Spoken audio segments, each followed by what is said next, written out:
Welcome back, Paladins fans. And if you've been with us all day, then what I'm about to say is going to sound pretty familiar. We've got Pickled Peppers up against YeezyPogChamp. This is the first matchup that we saw here today, and now it is nearly the last. Aggro joined here by Fawn as we're going to try and decipher who will figure out and play up against Snappin in the finals just after this set. And Fawn, I think these teams both have some negatives coming into this. Pickled Pepper have played every available game. They already lost to this team. They haven't been looking as good as they probably expected to look here today. At the same time, you could say the same about YeezyPogChamp. They've played every possible game, gone to 5 both sets, and they just got reverse swept when they were one map away from the finals. So which team's mental will hold up is my question to you. Yeah, I think, honestly, it's hard to say that Pickled Pepper, even if they're all wonderful people, they're all very nice people, even if they had some egos going into this, those are hurt. Because you went to season 14-1, you went the entire phase 2 14-1. You're proud of your performance, you're proud of what you were able to achieve, and then you get here and then you lose to the 4th seed and get 3-0'd. And then you move on to the next one, and then, okay, well, we won that one, but it was close. It shouldn't have been close, right? Like that's what the mindset is. And typically I think that Pickled Pepper is really, really going to have a struggle here fighting against YeezyPogChamp. I think it's going to be tough, man. Both these teams have shown strengths and weaknesses. As what do you know? We see YeezyPogChamp ban away Jaguar Falls and Ice Mines. Jaguar Falls has really been not a great map for them so far today, so they switch up their bans, Warder's Gate and Fish Market, the 2 bans by Pickled Pepper. And Stone Keep ends up being the very first map, and this is where YeezyPogChamp just fell to Snappin to decide who was going to the finals. Maybe a little bit of extra mental damage being inflicted here by Pickled Pepper here with this first map selection.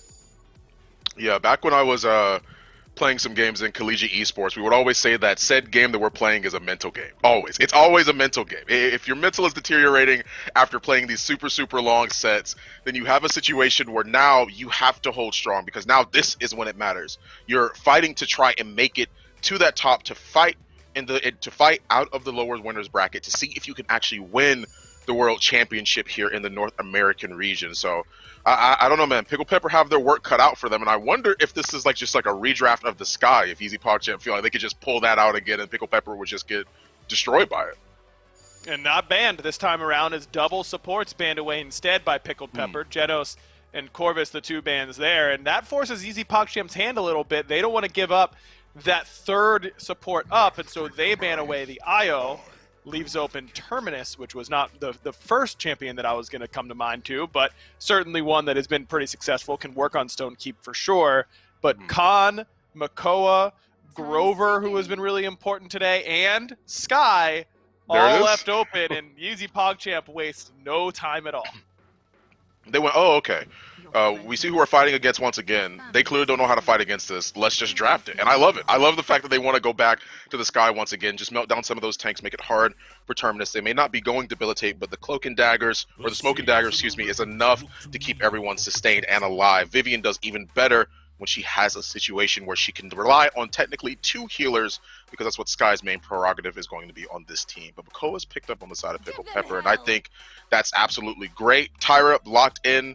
I said this earlier. Please, Pickled Pepper. Yeah, please. Okay, here. Go ahead, Pon. I'll let you have it. Yeah. Thank you. If you are listening, and I hope that you are, do not, against this draft, if they end up picking Barrick and Grover, again, do not take Burn Monster.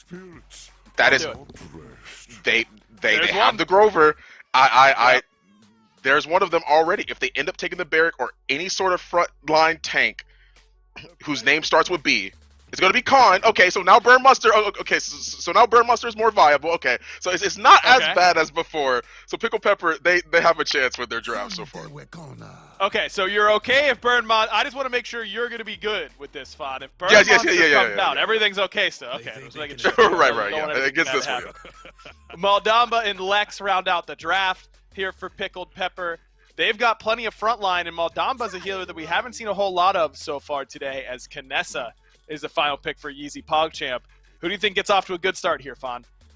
I honestly like Pickled Pepper's draft a lot. I think the sustainability they have, coupled with the Maldamba, it's hard to just say that Maldamba doesn't have enough healing output because he's going to toss Gore down on point to help out Makoa or Term, more than likely Term against that con, and he's just going to heal Makoa, pocket him, and everyone else can pretty much run free. That Speed Spirits card is going to be a lot of aggression that you have to deal with on the side of YeezyPogChamp. I think that Kanessa might have a bit of a harder time trying to get her damage online. Man, rematch time in the losers finals. Let's find out who's moving on to the finals to face off against Snappin' and be the crown bearer in North America. Winner go home. That's where we stand here. YeezyPogChamp facing off against the #1 seed in North America in Pickled Pepper, who they upset earlier on today. That one was a 3-2. We've had some long ones today, Gore. We had one 3-0. And then a bunch. I guess what's a bunch? Like 4 or 5, a few 5-game sets is what we're looking at here. And yes, it is Dolson. It is Gore Miser.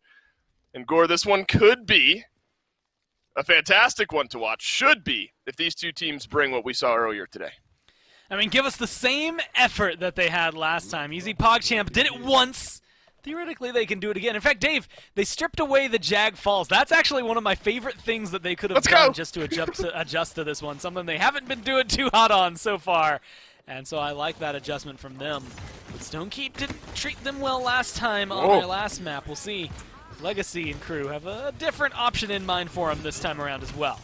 Legacy turns a corner into a whole lot of no, and then says, all right, guys, follow me. Turns around, hooks in Ratatouille. A couple kills now on the board for Pickled Pepper. YeezyPogChamp already pushed back off of this point here. Sankara quite low as well. He'll survive for a little bit longer.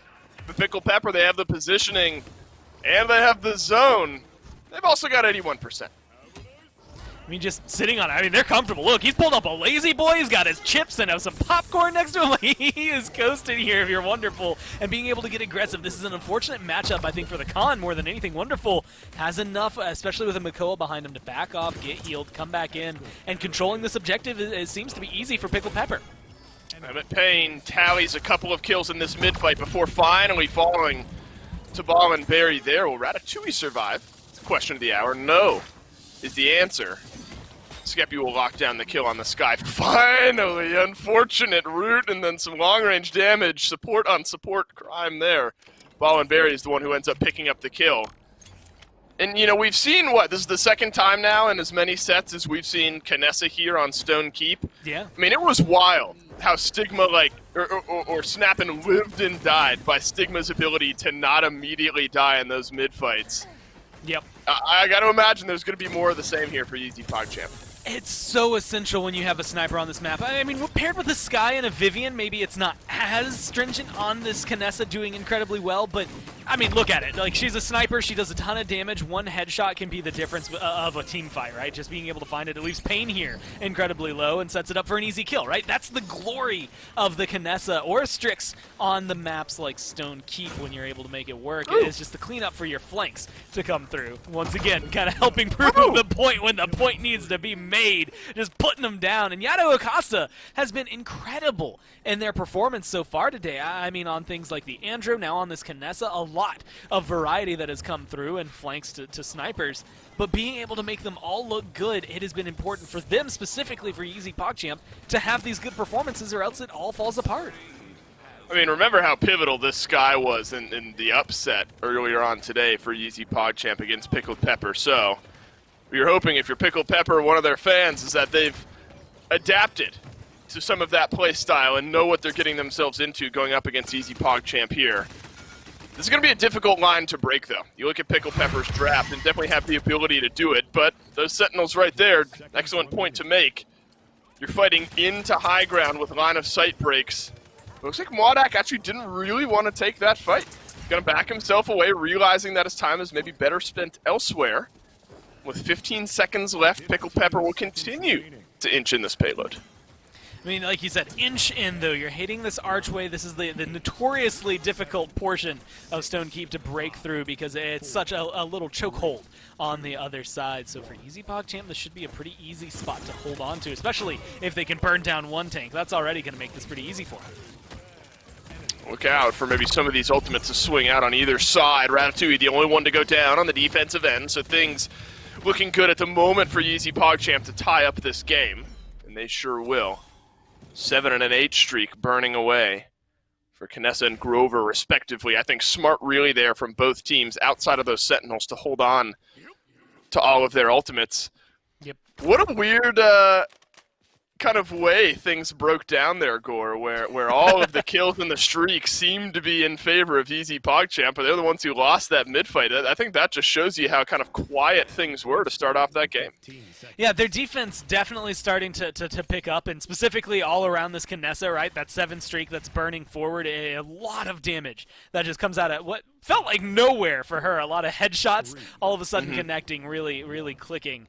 And you have that damage potential between Yato and Wadak to really find the 1-2 punch, but this is the angle that always makes it notoriously difficult for Knessa. You're pretty easy to flank, everyone knows where you're going to be standing. Unless you do something outstanding here, you're not necessarily known as the #1 impact for the team. It's going to be this guy that has to make the performance happen.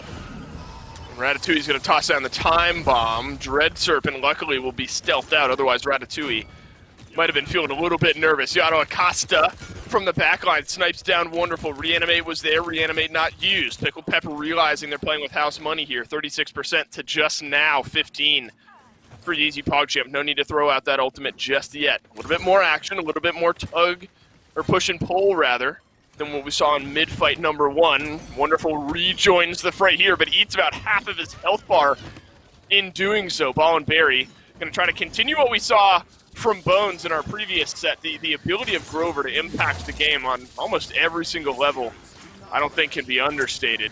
It's a whirlwind now is how Ball and Berry is going to impact things. That's going to slow down Pickled Pepper, but really how much? It's an Ancient Rage swinging away, but there's just way too much damage being returned on in. Ratatouille picks up that one. Feel luckily for Pickled Pepper. He's able to pull back 1 kill, and all this time, point percentage is climbing for Pickled Pepper. Emmett Payne finds the final bit of damage on the Ball and Berry. And nobody from YeezyPogChamp, despite maybe having the numbers, is able to get in range. Pickled Pepper convert this one, and now they have a chance to convert.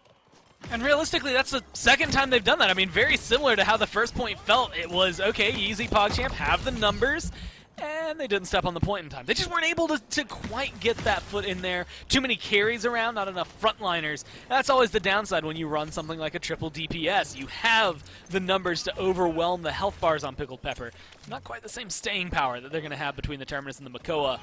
Fortunately for Pickled Pepper, though, while they might have the health bars to grab that midpoint, they don't seem to be moving it too far as of now. That payload just starting to inch its way 45 seconds after they grabbed it. Yep. It's going to take a little bit of time.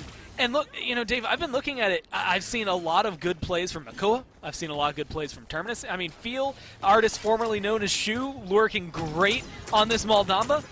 I haven't really had anything that's been screaming out loud to me about these carries. I mean, the Lex has been relatively quiet, definitely a better game so far, but the Tyra, I don't know if I've really seen anything positive so far on her to spin it through. Nothing necessarily negative that's taken away from it. But Pickled Pepper, that's where they're going to have to clean things up if they want this to go more in their favor. Ooh.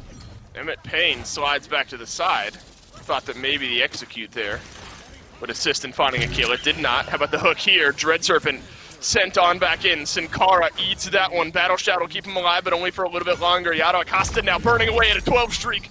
Looking for the shots, finds one, but not enough on the back end. But here are the respawns from YeezyPogChamp up on the high ground.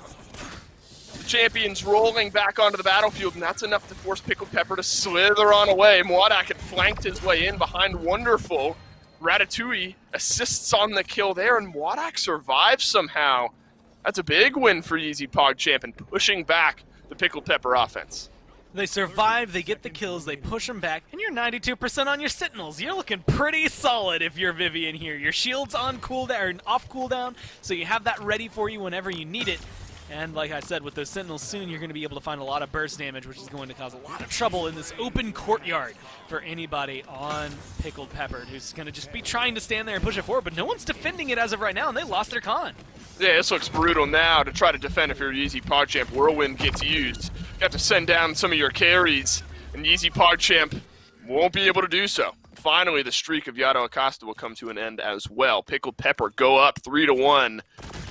And this, I think, for this Pickled Pepper squad, is exactly what the doctor ordered. You're kind of getting some of the weight off your shoulders if you're able to win here on Stone Keep, or we're still pending the outcome. If you're able to win, definitely what they needed, especially against the team that upset them here earlier on today.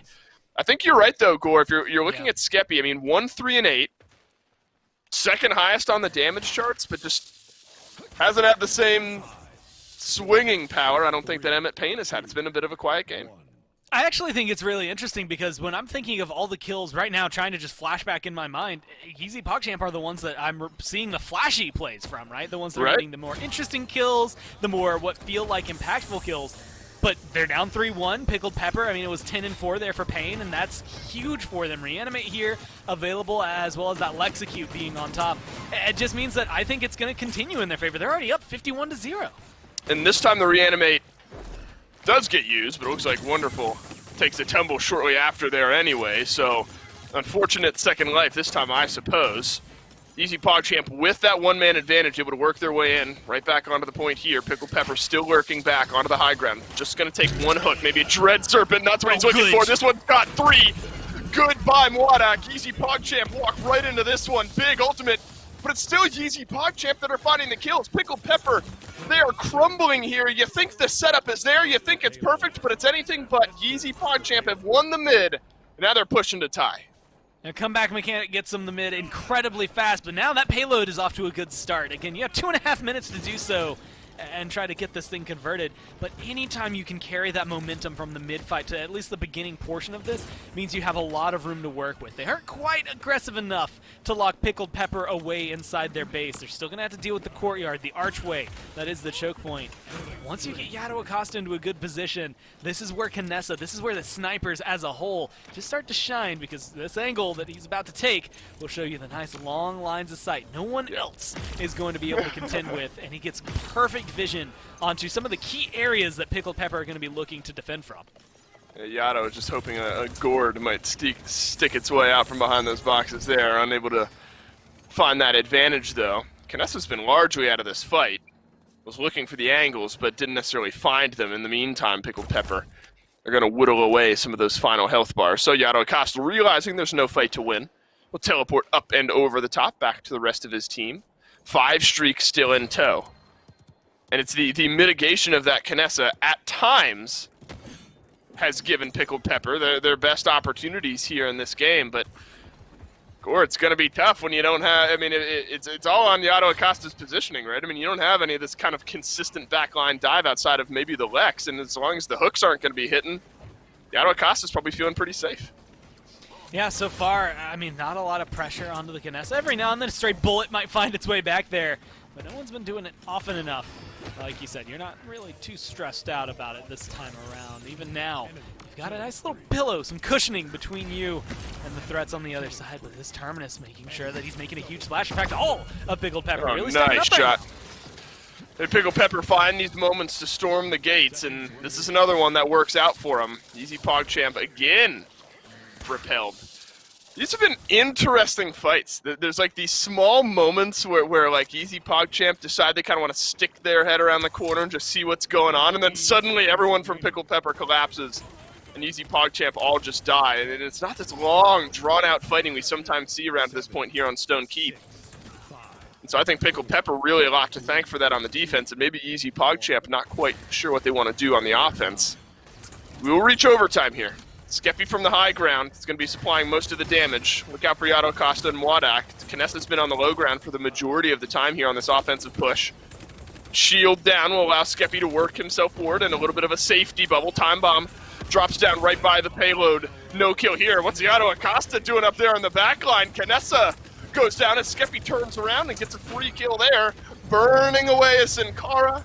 The damage in onto Ratatouille. No points will join us on the scoreboard. Pickled Pepper still up 3-2. Right there, I felt Skeppy's impact. I mean, I would argue that even though Emmett Look at is the turnaround. 16-6, I think, yeah, what was it, 1-3, now 1-3-8. 7-4, goes 6-1 during that round. You get to see the fire that really makes the difference. The reason that you're up there, still technically number 3 on the damage charts, but I mean, being able to control that, a choke point is the worst thing to deal with when you're up against a Tyra. That's why she's really good on maps like Jag Falls if you're able to pull her out there, because that firebomb is more of a controlled area, and you can kind of, well, feasibly control it even though it's random spread when you are locked down into a certain corridor. And right there is one giant chokehold that is a corridor that you know the tanks are going to be standing, and unfortunately for Sin Cara, there wasn't much room to wiggle. I think that's an axe and a snipe on the Skeppy, and that is brutal. He immediately has to leave this fight. YeezyPogChamp showed us what an unchecked Kinessa can do in the previous fight, and the answer is about 40,000 more damage than anyone else in the game. Wait, when do these ultimates start to fly? Now is the answer. It's another big Dread Serpent that would have been, if not for the Whirlwind that countered it out. So Pickled Pepper right back onto the point here. YeezyPogChamp are going to have to go, and they need to go now. Wonderful down into the ground. Reanimate used now to bring them right back into the fray. So YeezyPogChamp have to back away once again. It's 81% before Yato Acosta finds the snipe. Back under Wonderful. Look at the Kinessa health bar. Nobody has made their way back into the back line. Enough of a cushion to buy some time, a little bit of space as well. Emmett Payne drops down, stays alive around the corner. Now he'll flank in on behind. 1 kill on the voluntary, but Yato Acosta will slow down the onslaught of this Lex. It's a crush on down from Wonderful. And the last bit of damage is enough there under Ratatouille, who was able to get his time bomb off in time. But Sin Cara will go down as well. Overtime is on. Pickled Pepper in commanding control here. Will Yato Acosta have to drop down? The answer is no. Mwadak will make his way onto the point. He'll fall as well. Overtime melts away, and Pickled Pepper will stand strong at the end of game 1. I think Wonderful deserves a lot of credit for what goes on there at the end. I think him staying alive and being as present on the point, getting some of the kills even, really, really solidifies that win. But there's always the view that we got right behind. You finally get to see why that front line does so much. That support play, and specifically the snipe heal through the well to make sure that it connects onto Wonderful, Field just showcases why they are one of the top supports in North America right there. And I think that showcases why that duo, even without a lot of DPS around them, was able to get that done for him. That was just well played at the end from Pickled Pepper. Gore, if nothing else here, despite a win for Pickled Pepper, this one looks like it could be a lot of fun to watch. Pickled Pepper, they take game number 1 on Stone Keep, and with that, we'll head back to aggro. Yeah, Dave said it could be a lot of fun to watch. What I heard was it could be another 5 games here, Fon, because this looks like it's going to be another long contested set between these two teams, and both of them have gone the distance each time. Yeah. I could see why Dave's seeing that. A close matchup here on Stone Keep, but Pickled Pepper get the edge.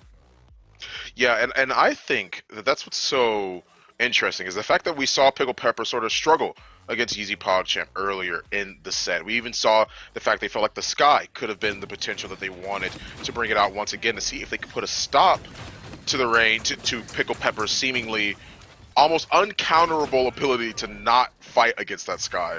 And it ends up working out for them. Pickled Pepper, they just had the better draft. It overall just ended up working out way better for them. Their sustainability was too much, and that's why I brought up the Maldama beforehand. It's the fact that he can toss out the gourd on one point. You see it right there in the replay, and he's healing and focusing on everybody else that's not in the gourd, and everyone that's in that gourd is playing accordingly to the strengths that healing can output.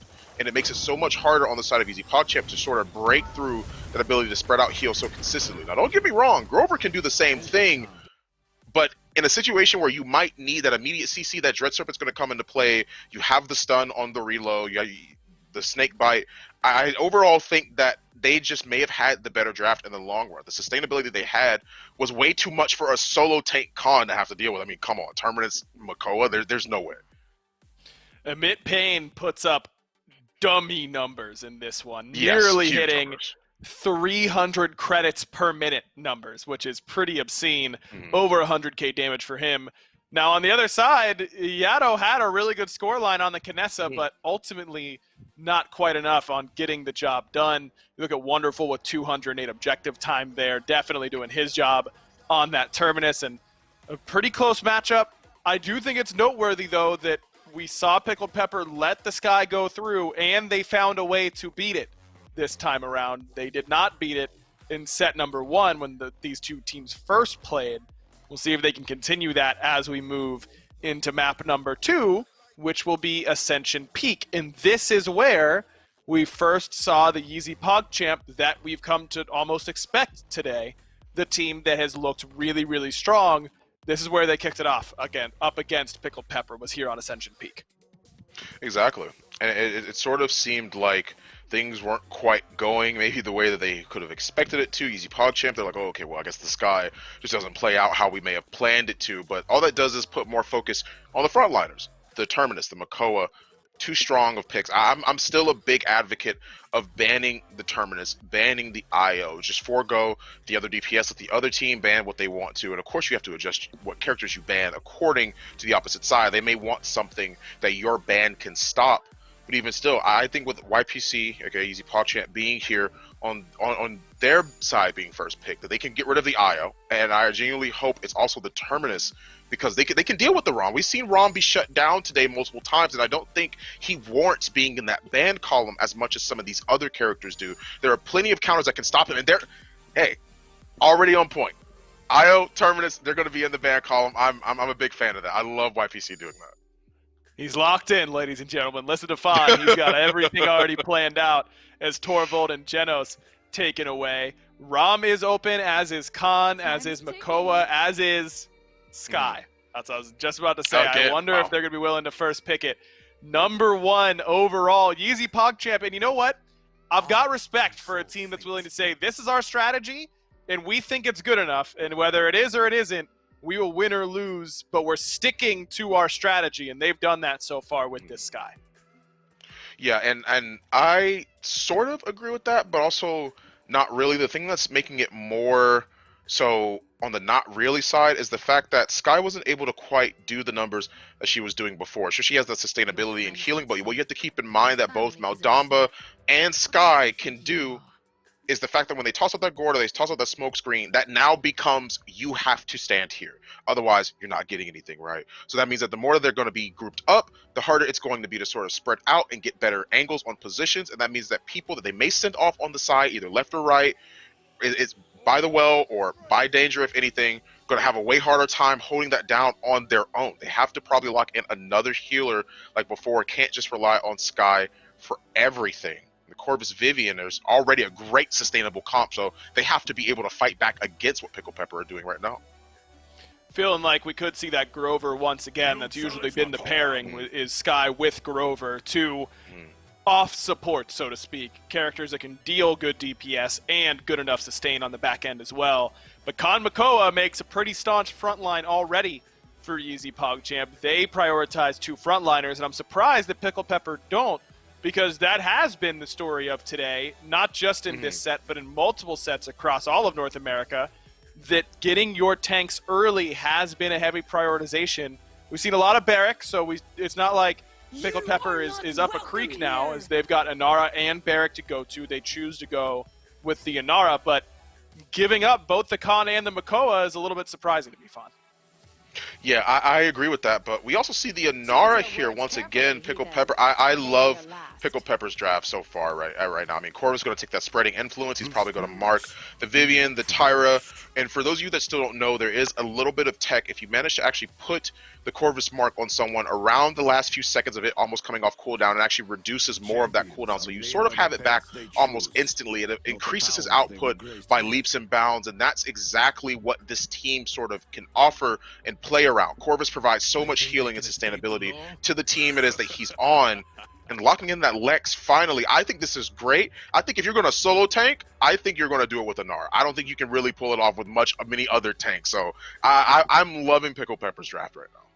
I was going to say, this has got to feel like the tank to be able to stand there and withstand the punishment that this team is going to put on her. Hook into Victor DPS and to Sky DPS. I think it could be fairly difficult for this Inara, but we'll see if she can get it done. Pickled Pepper looking to go up 2-0 on the map where they fell to 1-1 earlier on in today. Let's see if we got deja vu coming or if Pickled Pepper can rewrite history. Yeah, we just might aggro. YeezyPogChamp are going to be working into this game with a similar-looking draft, to be totally honest. They keep some of the same pieces, change a few of them out. Pickled Pepper, I think maybe the biggest pivot so far, Gore, and don't often get to talk about that when we're talking about some of these frontliners, but giving Wonderful this Inara, I think, is a good pivot. Yeah, again, it's something that we haven't seen a ton of so far today. I think she's still incredibly solid, and my hands-down favorite frontline to run with triple DPS, right? I mean, when it comes down, I think she's just absolutely going to work out well here. The Tyra is still going to be the one that's either hot or cold, but I think all in all, Pickled Pepper are running a draft that can better handle YeezyPogChamp. Remember, this is the map YeezyPogChamp chose earlier and kind of not only surprised us, but then just bopped Pickled Pepper when they came here. So there is some precedent for them to choose this map and control it. The Sky is going to have to make a bigger impact than last game. Needs to come out of the gates a little bit hotter, maybe. Yato Acosta is going to have to quickly pivot that mindset from staying in the back and sniping down from free damage to getting into the thick of things here, especially on Ascension Peak. These teams love playing around these statues, kind of poking, prodding at one another. Expect longer, more drawn-out mid-fights here. A lot of them are going to come down to overtime, and that's where things will end up getting decided. Right now, about as even as you can get. YeezyPogChamp one tick behind as they now tie it, and we literally are tied as we stand. And it's these weird slow burn score, where it's almost just like one guy oversteps, and now it's Ratatouille, and suddenly the floodgates open. Let's see what Pickled Pepper decide to say about it. They'll work their way on in. Yato Acosta drops down the stealth, standing in that firebomb. You're going to burn away, my friend. Skeppy is able to find one, and Wadak, the only saving grace here, as the Victor will pull back a kill. I mean, that's exactly what they were saying on the desk. You throw down, whether it's Maldamba, whether it's the smoke bomb there from the Sky, once it hits the ground, you know where they're going to stand, and that is perfect for Tyra. Now, it is still RNG spread. You never know exactly how that fire is going to unfold, but you know for the most part it's going to cover a certain area. You can throw it right onto that smoke bomb and have a pretty solid chance of making sure that Sky's locked down. That plus the Grover healing and the innate anti-heal in it, it's going to make it very difficult for this guy to continue going, but Yato Acosta has still been running a lot, has that time bomb available, could be a big player here for the last half of this first mid. Yes, especially if Pickled Pepper are going to be grouping up right where they are. Wonderful. Locked on in, killed on off by Yato Acosta here. There's a big grouping. That's what I was getting at a moment ago. Off to the right-hand side here instead. Just going to be a bit of a dissuade tool. That time bomb, don't think quite connected in the way that he had hoped, but instead maybe it allowed the rest of YeezyPogChamp to work into a position to get these kills. That's going to be point number one on the board. Pickled Pepper, they built up a good baseline there, but weren't able to convert it. I mean, being able to find that, like you said, using the time bomb as a little bit of a zoning tool, letting the team get aggressive, and you drop them at what I would argue is always the best time to drop your ults, either during the first mid when you get them, or just shortly thereafter, right, in the first 30, 40 seconds that you have in the push, just because you have so much time to recharge them. They can make not only a big difference, but they can keep your momentum going. The big carrier throughout all of this, especially for a map like Ascension Peak, is going to be how well you flow into this. How hard can you keep them locked in the base right here? Yato Acosta and crew getting aggressive. This is the archway that you're going to have trouble walking through. The high ground immediately there for Pickled Pepper. This means they're going to have an advantage, so you really have to force this issue while you can. Otherwise, it might start to slip out of your hands. Emmett Payne back on this Lex. It's been a popular pick for him here today. Needs to go big now for his team. Hook on in onto Wonderful. Enough tankiness in that Inara to stay alive. Overpower. Will not connect for a kill this time. Back onto 30% cooldown as Emmett Payne will have to weave his way right back to the rest of his team, but poking and prodding constantly on this left-hand side. Eventually somebody from YeezyPogChamp is going to make him pay for it, but it's not today. But his payload's getting closer. Every so often, it just inches its way in a little bit further. And finally, Pickled Pepper have said no more. And they're going to set up their defense right where we stand. Yato Acosta starting to be walked towards a nice wall, separates out this fight. And Emmett Payne finds an opening kill, and YeezyPogChamp will disengage. That's only one big one to start it off. Kind of surprised to see them fall back as hard. I mean, yeah, Makoa's important, but I don't know if it's so drastic that you have to fall back this far. Granted, it's the safe play, right? You don't want anyone to get staggered. You can regroup faster this way. Makoa's right back into it here for Ratatouille. And taking a good angle now. How this hook plays in the next, fight is going to be the thing that determines whether or not they can convert this. Because so far, this payload hasn't been moving very far. 20 seconds left, so there is still plenty of time. You got to get these kills, but you got to get them in quick succession if you're YeezyPogChamp. You've killed off Emmett Payne, but he's going to respawn now in 5 seconds. The defender's advantage definitely at play here. Hook on in. That's Ratatouille, who's going to pull in Skeppy, but the Vivian will survive to fight another day. Damage still pouring in off around the side. Does YeezyPogChamp throw out the time bomb? Might not need to. Skeppy flanked on through. Wonderful. Melted in from the backside. Still alive, though. Is that an R? It's an entropic breach from back in base. Kill still check reporting down. Here comes the time bomb. That's likely going to detonate. Oh, but the wall is near perfect from Wonderful to keep him alive, but just for a little bit longer. The root is in on the Legacy. Now it's the Tyra who goes down. Pickled Pepper desperately trying to claw their way back in here onto the defense. The respawns are through, but are they enough? I'm not so sure. Now it's Feel who gets pulled in, and the final double kill will be all YeezyPogChamp needed. 2-0 on Ascension Peak. Hey, Dave.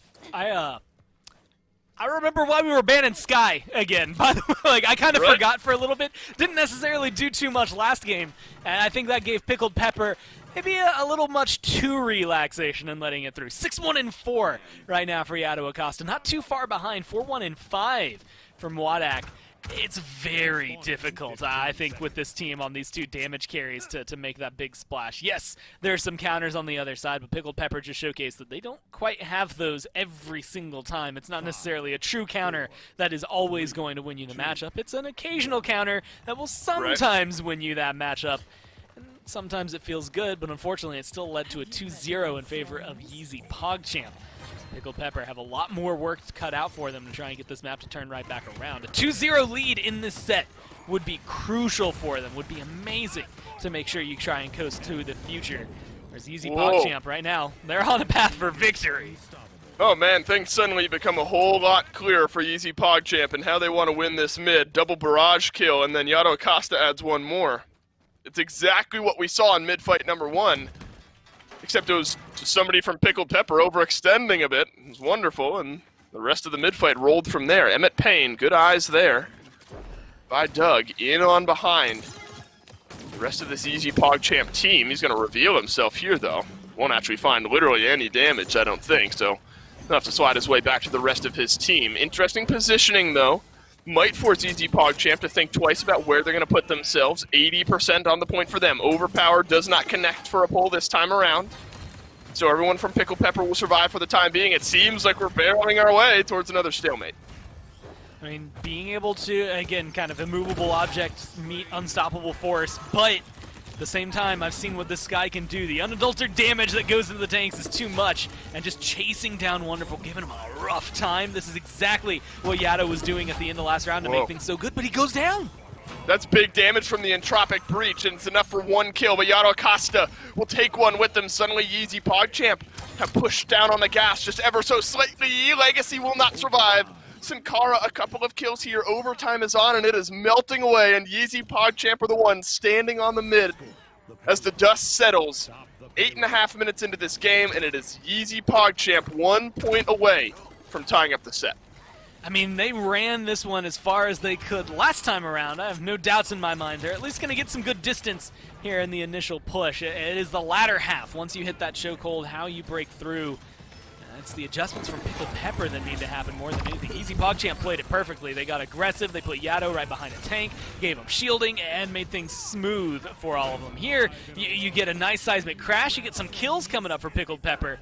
It's just going to pause the push coming out from it. I want to know how aggressive you can get in retaliation. How much lockdown can you put YeezyPogChamp on so that they can't leave their base? They got to stay in quarantine, too. They have to make sure they stay on out of there and adhere to the social distancing that then Pickled Pepper would apply to them. But that's the thing that's really awkward about this. They're not getting that aggressive, Dave. They're not really moving forward. They don't really have good high ground control here. And just like that, YeezyPogChamp are right back in the fight. That's right. Pickled Pepper did not elect, by their own choice, did not elect to make up any more ground here. They held this line exactly where we fight now. Emmett Payne gets chunked down to almost literally half of his health bar, and he'll have to back away. Sankara suddenly on a bit of a hot streak, finds another kill. This opening engagement, Ball and Parry just eats way too much damage this time, unable to find away, but the rest of the kills, YeezyPogChamp definitely in charge of. Double kill again from YeezyPogChamp. The Sky really hitting its mark this time around. Big hookup from the high ground. Uh-oh, another kill for YeezyPogChamp. Legacy is pulled right back down to earth. There's 45 seconds left. This payload's getting close. I mean, it's still a 4v5. Seismic Crash is 15% off, but it's not quite there. They can keep it stalled out the way they did last round. I expect to see that ult play a big role. But as of right now, they're dropping everything, and Pickled Pepper aren't finding much in return. Man, Wonderful has had to use these walls on cooldown just to delay the time bomb damage out on Acosta. He's doing it again. A double kill seals the deal.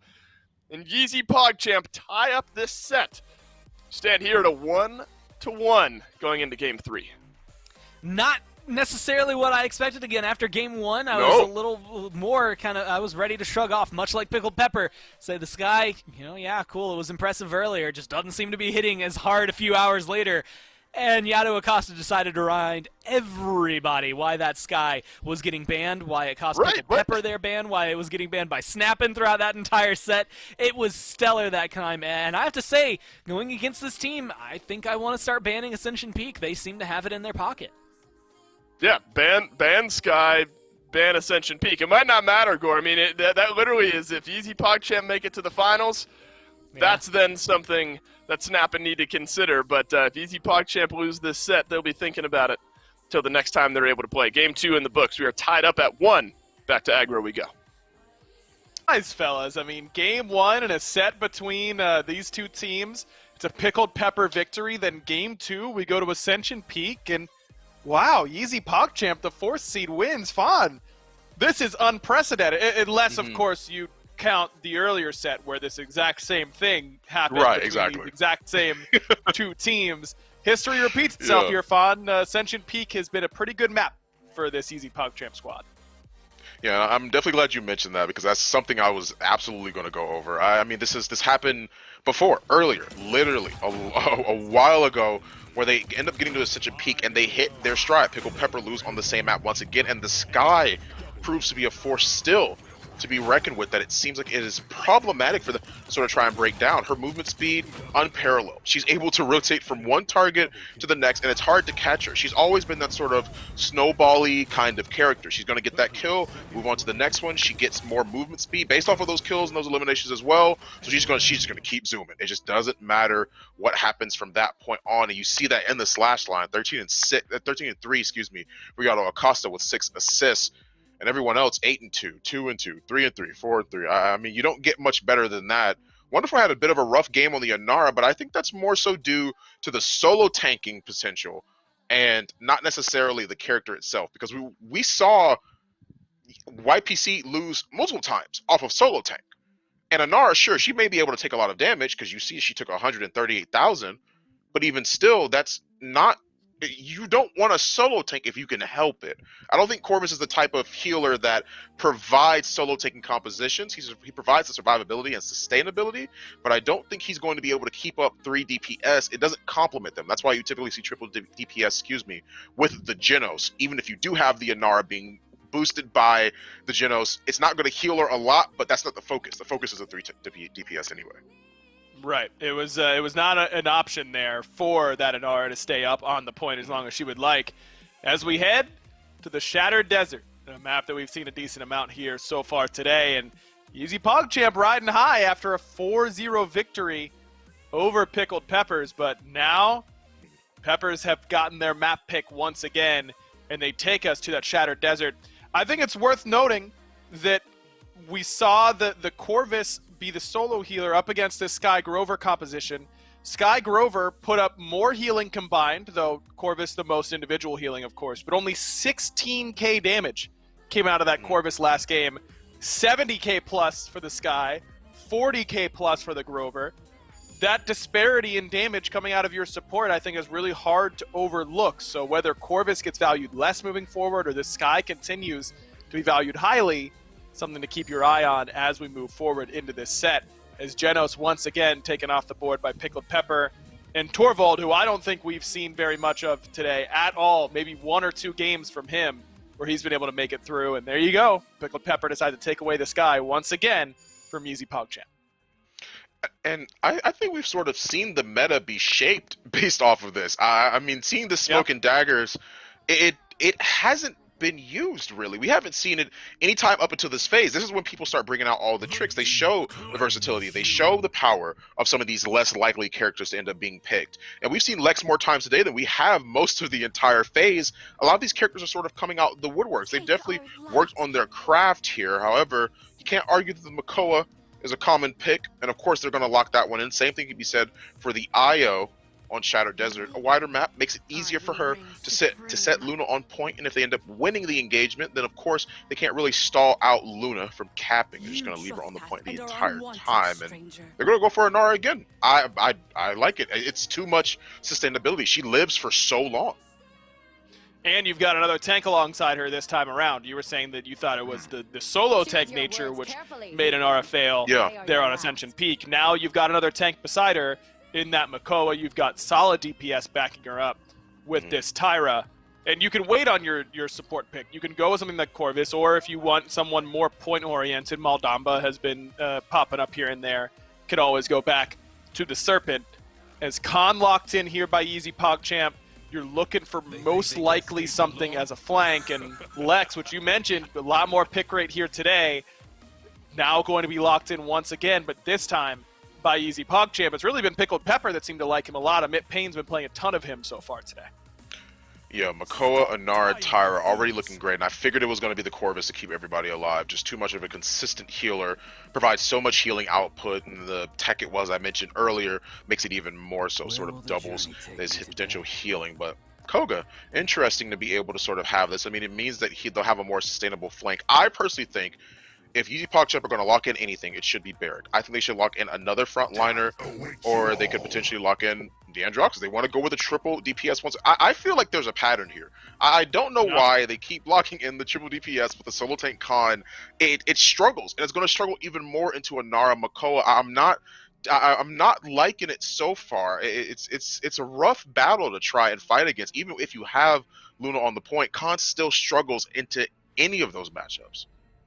Could be difficult sledding here for YeezyPogChamp. They're hoping that Luna can be their point tank and allow Khan to basically fill that off-tank role once again, but they've got to chew through some pretty hefty health bars on the other side. Makoa, Inara, and then that sustain coming from Corvus as well. A crucial Game 3 between Pickled Pepper and YeezyPogChamp, who will take a commanding lead and get one step closer to the finals.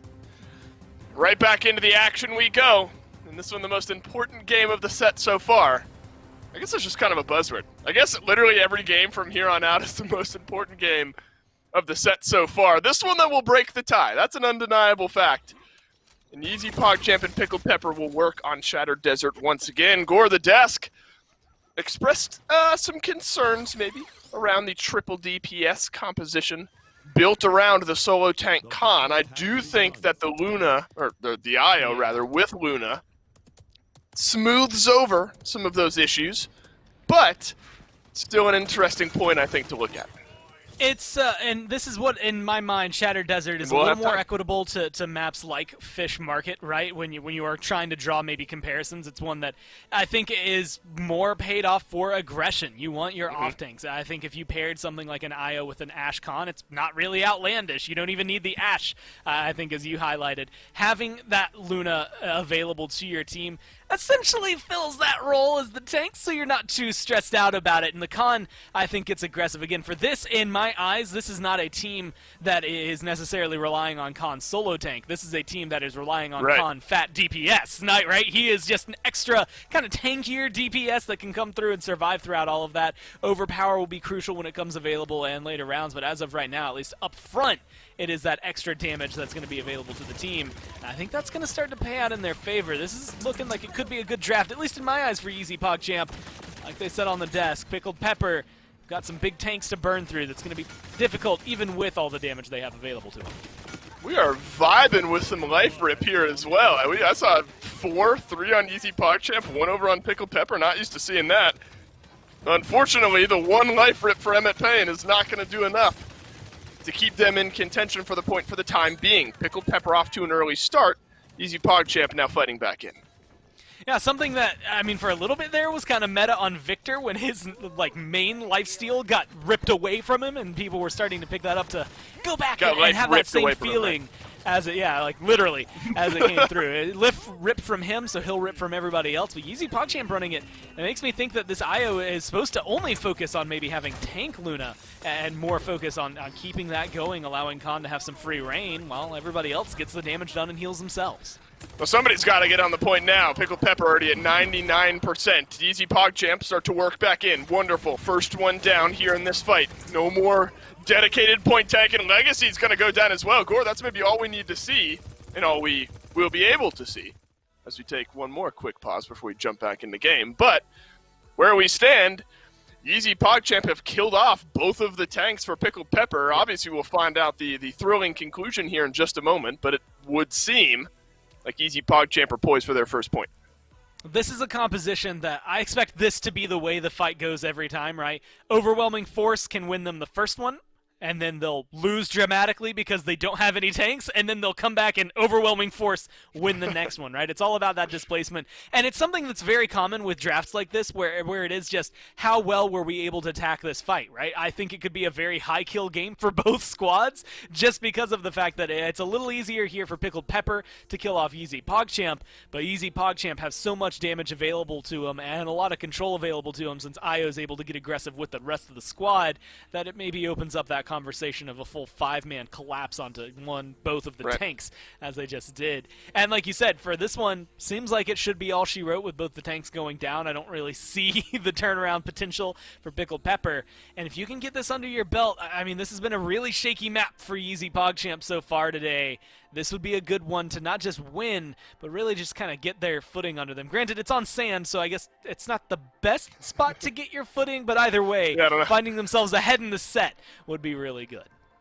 Yeah, I agree. I don't think this is where you want to dig your feet in at all. And actually, if we're continuing the conversation from our previous game, YeezyPogChamp will convert for point number 1 here.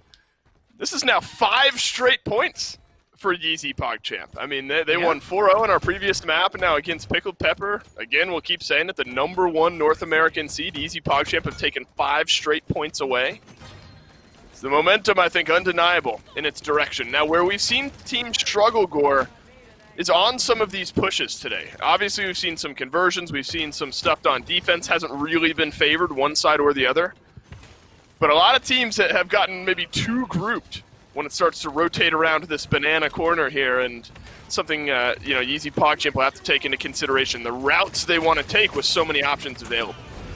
I like the pressure they're putting on the one side. I mean, look at this. You're pulling 3 members of Pickled Pepper away from where the payload needs to be moving forward, and that gives you a little bit of an advantage in trying to push it. But like you said, at the end of the day, at least on Shattered Desert, it's pretty easy to walk right back. Those 2 kills, though, should open up the conversation for him to get around there. They're so wonderful to burn through. That's a different task all on its own. We're starting to look at maybe 2-0 territory here as Sin Cara picks up a double kill. Payload getting itself close. Nobody from Pickled Pepper want to leave their base just yet. You want to wait until everyone is back and respawn, which is now. But you gotta go now. I mean, the cart's there. It could not be any closer without being in. Legacy has eaten all of his health in damage on his way in. Wouldn't you guess it? No more tanks available. Pickled Pepper are going to be using their backliners to try to keep this one at bay. An ultimate is going to get used. That's going to keep one alive for the time being. But you know what you can't keep alive is your time on the defensive end. YeezyPogChamp, roll it on in and grab their second point. Everyone except Yato. Undying on the side of YeezyPogChamp. Well played. 008, 007's lesser known other agent, I guess, there. I think that would be better or worse? As he comes through. I want to say worse. I feel like number 1 would be like 001 would be the best secret agent you have. And then like from there, they're ranked down. And so unfortunately, Ball and Berry fallen just a little shy of James Bond. But still doing a pretty good job. 8 streak on your support is definitely going to be solid. And Yato, as much as you might want to rip on him if you're on the team because, oh yeah, you're the only one that's died, it's fun and it's nice to meme on him. He's had such a stellar day so far that I don't know that you can do much here. He's consistently getting into the back line. And if you can maybe find a regular way to deal with either Koga, Tyra, or Corvus, which I think is the ideal target, then it's going to make this a lot easier for their team as a whole. A quick reaction there to try to block out some of the damage Emmett Payne was going to bring on in. I don't think Wonderful has literally moved in the last few seconds. This Inara has stood there. He needs to move now, though. He has to walk away. 150 HP will be enough to keep Wonderful alive. Here comes the crossfire. Pickled Pepper trying to force their way right back into the fight. Hook in. That one connects on to Yato Acosta. YeezyPogChamp lose an early death now in this one. And so Pickled Pepper might be poised for their first point of the game, but Ratatouille thanks Emmett Payne for the route he's chosen to try to lead that fight. It's an easy kill for the Lex here, and what can he do from the backline is now the big question. Has the law, should he choose to delete that shielding, won't do so just yet. But here comes the rest of YeezyPogChamp. It's a big accursed arm to find some damage. Double kill from Yato Acosta. Pickled Pepper left wondering what happened as YeezyPogChamp might get their third point. And look at this zone, Dave. I mean, right outside the base, they're going to get dismounted easily at this point. Even if you make it a short distance, you're not going to be able to do much. I mean, just from the grips of death, pull that one right back in their favor. And like you said, it's kind of the disconnect from Payne where he leaves the fight. Gives a big opening to that Lex to get into the background, get a lot of good base damage down here for Ratatouille onto the tanks, and then just a great accursed armor. And that was a perfect go button. Didn't have to use the law, which means he has that execute available. Going forward just around this corner, something good against tanks. Oh, they're not going to be able to find anything right there. Still, they're keeping the pressure going as they round this corner.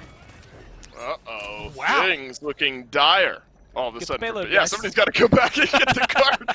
Boy, you got an IO on your team. Why is moving the card an issue at the moment? We're obviously splitting hairs here as YeezyPogChamp have figured out the formula to Shadow Desert.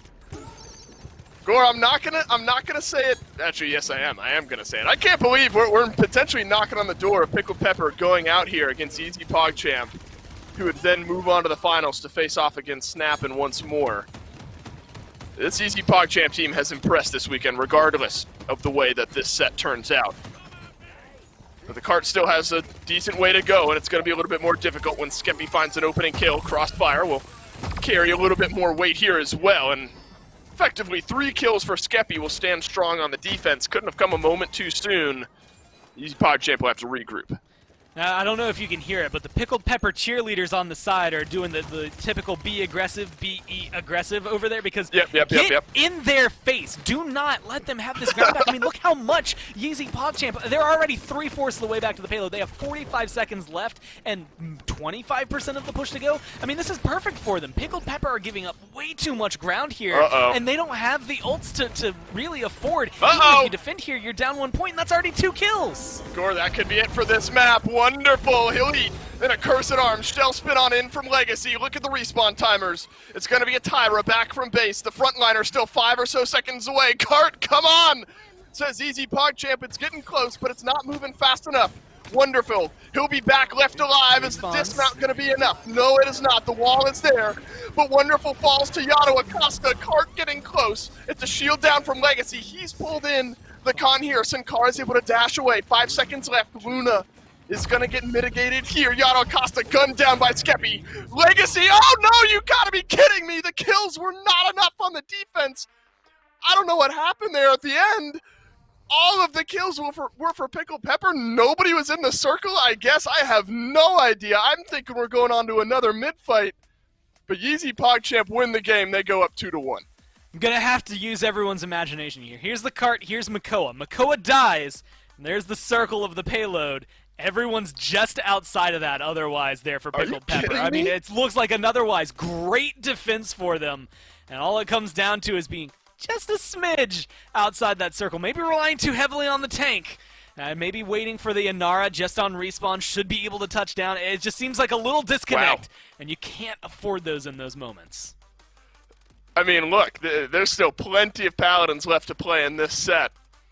You hope that's not one that Pickled Pepper are sleeping on here by the end of the evening. 2-1 up. Go YeezyPogChamp here. On to Game 4 after this break.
How about that? Once again, we've got a setup where it looks like we're going to see a Pickled Pepper defense. They're starting to get all the kills. I mean, they're down 3-0, Fawn. It would have been a very difficult comeback either way, but it looked like it was about to be a successful defense, and then the tank dies, and the game is over. Just like that, despite it being a 2-for-1 trade on the defending team's favor.